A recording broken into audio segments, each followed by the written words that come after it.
சிம்ம ராசியை எடுத்துக்கொள்வோம் சார். சிம்ம ராசி அஷ்டம சனி, சீன் க்ளோஸ் ஆனது, சின்ன பின்னமாக சிக்கினது, இது எல்லாமே நீங்களே தானே சார் சொல்லியிருந்தீங்க. இப்போ எங்களுக்கெல்லாம் சர்வைவல் அப்படிங்கிறதே ரொம்பவும் கஷ்டமாக இருக்கே. இந்த மாதிரி நேரங்களில் இந்த விபரீத ராஜயோகம், திடீர் ராஜயோகம், ஜாக்பாட், புதையலுக்கு நிகரான யோகமெல்லாம் கிடைக்குமா அப்படின்னா, இந்த சிம்ம ராசிகளும் இன்றைக்குமே பார்த்தோம்னா நகைக்கடையிலையும் சப் ரிஜிஸ்டர் ஆஃபீஸ்லேயும் பில்லு கட்டுறதுக்கு கூட்டத்தில் நின்று கொண்டிருக்கக்கூடிய நபர்கள் நின்று கொண்டு தான் இருக்கிறார்கள்.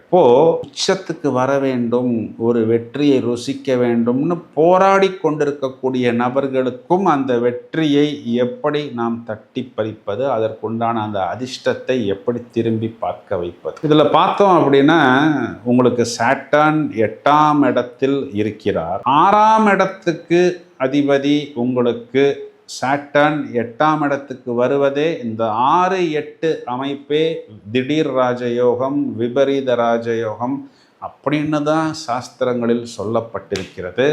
அதுவும் இல்லாமல் இதில் இன்னொரு பெரிய விஷயம் என்ன அப்படின்னா, 12ஆம் வீட்டில் பூச நட்சத்திரம் அப்படிங்கிறது உங்களுடைய அந்த 8ஆம் வீட்டில் இருக்கக்கூடிய சாட்டர்னுடைய நட்சத்திரம்.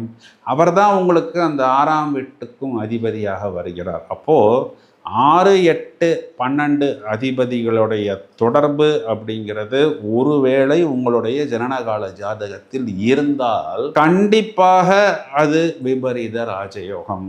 அது இல்லை அப்படின்னா கோச்சாரத்தில் இந்த டிரான்சிஷன்ஸ் வரக்கூடிய காலங்களில் அந்த ஜாக்பாட் திடீர் யோகம் அப்படிங்கிறது கண்டிப்பாக உங்களுக்கு கிடைக்கும்.